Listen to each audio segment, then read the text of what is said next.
Hello guys, here comes the rain again.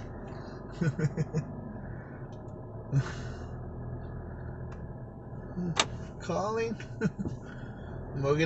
It's raining again. It's raining still. It's Pilanica days, I think. Around 4 days. Or it's been like this. Very London weather.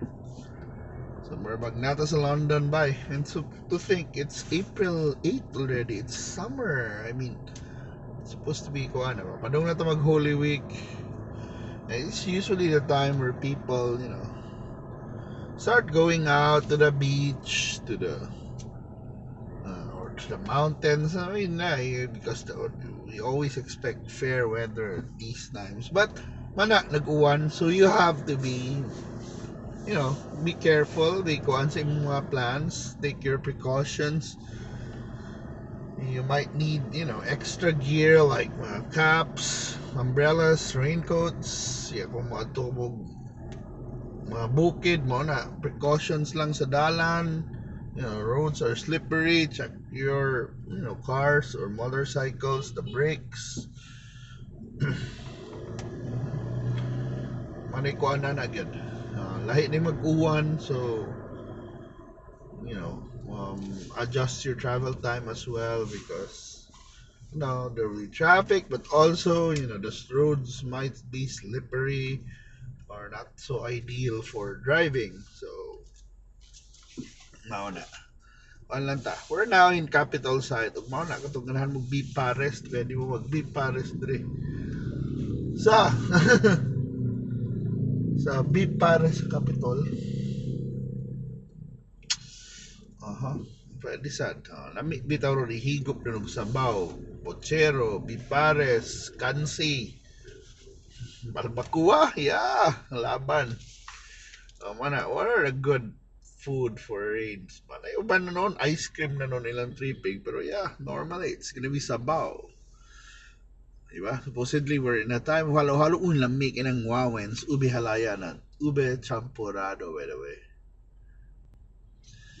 So currently we're here at Capital site. There's Capital Age. Kasi dugay na sa dawa kaagi diri sa kuan ba kanina daan yun ang mga Escario. Escario going to Ayala.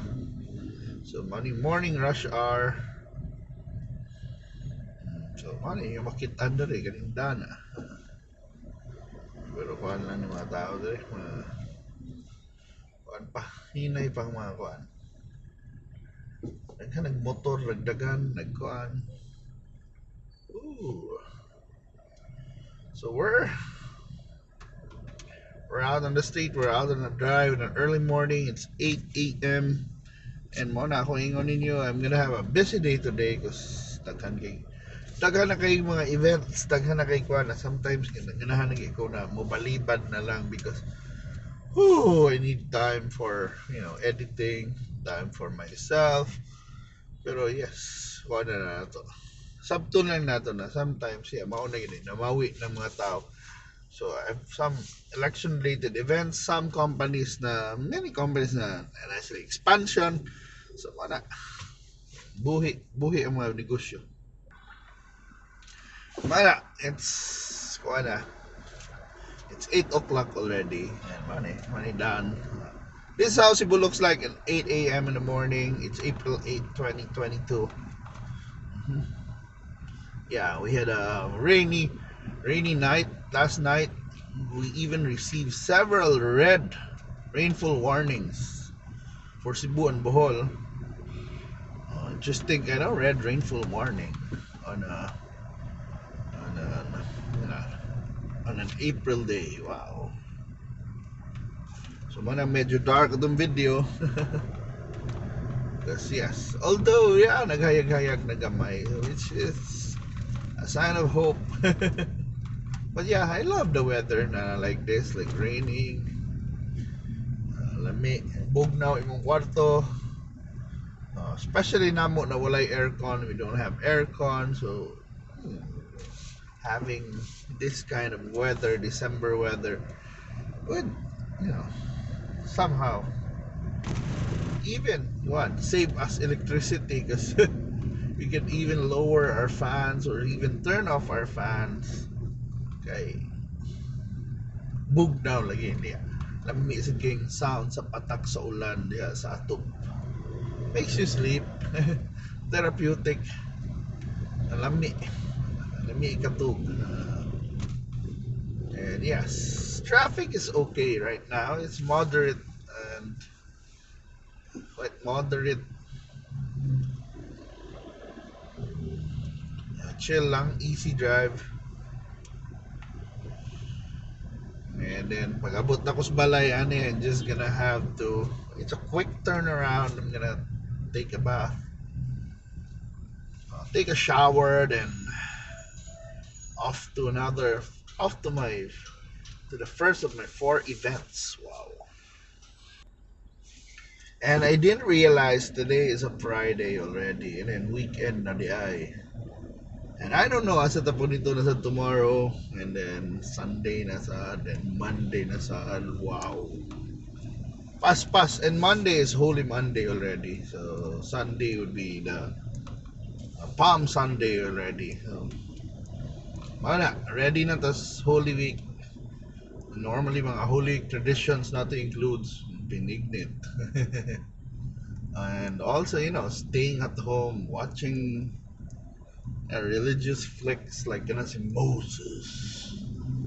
Pero yeah, mga kuanan, uban, although uban yeah, man at the time to go to Boracay, to the beach, to Bantayan.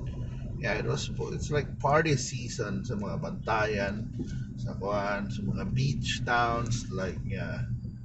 Even in Palawan, in Boracay, probably unta sa Siargao, then yeah, sa kuan, paning uban this Bohol, yeah, maybe this Bohol, and also sa may mga kuan na there's Mindoro kanang diba sa mga taga Luzon. But yeah, although nasa uban it's religious tourism ila, faith tourism. Mga bisita iglesia, it would be nice to be able to visit 7 churches or pila ka churches, as many churches as you want to, to pray, to venerate. Tingnan sa an activity, by the way. We used to do that. I mean, we even do that last year, but not so many churches.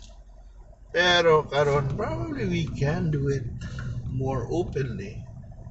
Yes, kuha naman. Normally we do it in Jueves Santo.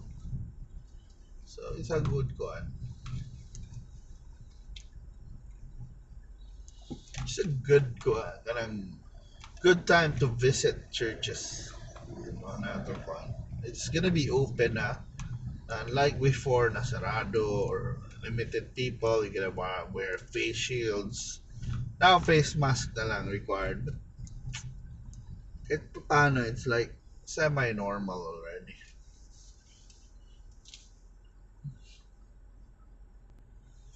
So currently we're here at Cebu Business Park, one of our major business districts.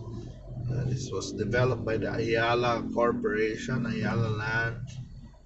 When they acquired that, this used to be a golf course, Club Filipino. But yeah, what? Now it's like our mini version of Makati. So this contributes to the Cebu skyline yun na naman ay mga parehong building na taas sa right at staff east gate. That's really a tall structure. As kina isayos buntag na puso. Kalami, kaon. Para ba ko namahaw? Kaya I hope namahaw na mo diha. Lami, pamahaw. Yung pamahaw, yeah. What's sa may laming pamahaw? So normally, lamigin ka ng buwad, itlog, sa mo, dilata, normally na lang, or gana mo ng mga preserved meats like tocino, tapa, chorizo. So yeah, I don't know, ako di ko karon breakfast sa balay at ko mag breakfast sa akong events hotel. So mo na. Yeah, I love this kind of early morning drive. Yeah, guwapa kay tanawon para lang nako ba. Basa ang streets. Lahi sa siyag now. Gives you a different glimpse. Ano ba manang pwede kita ako di mag-record ba kay you've seen that route, but the weather's really different in the past couple of days. I mean, one kay ba? It's so unlikely to have this one weather on consecutive days na pila ni gid ka days. Mao nagi weather, general weather ba for the week. It's rain. Rain gid ba. Showers yet for in sound during different times lagi showers, so kuan kayo. So at least you've seen Cebu. Sa siya nag-traffic na heavy traffic due to rains. Pero gabi yeah, it was like that.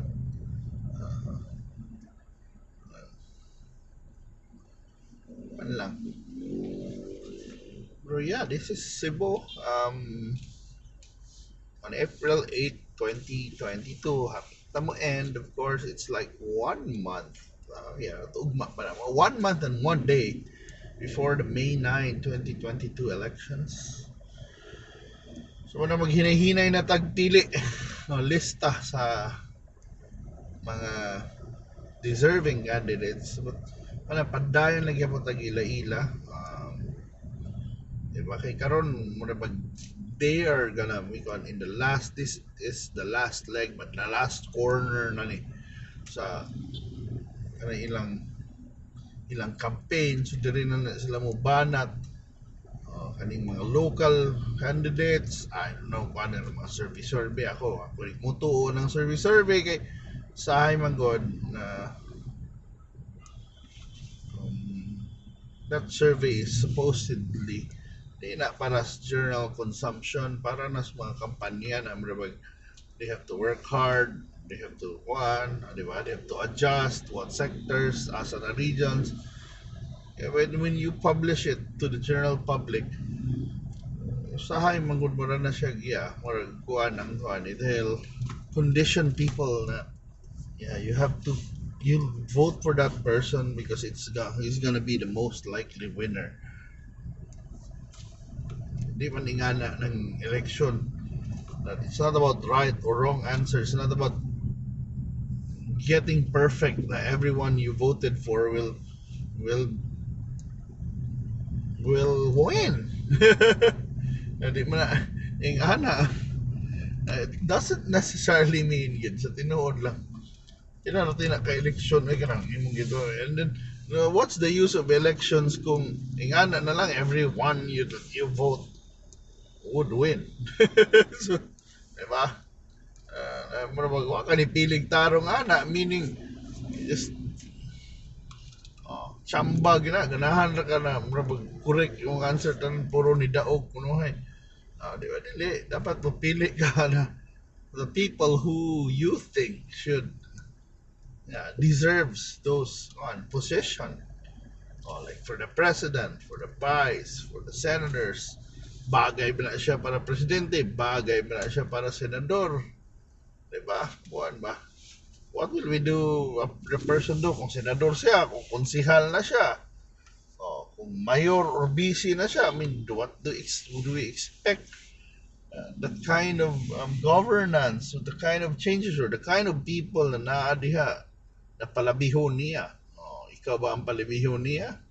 O kasabot kung mabuto ka na matawhan kung ikaw ang palabihon niya. Yeah, sometimes ingana magila, it's gonna be personal. Pero kung wala sa kapalabihon niya, nagsakay-sakay ra kas uso, that's a kuan. That's a big loss for you.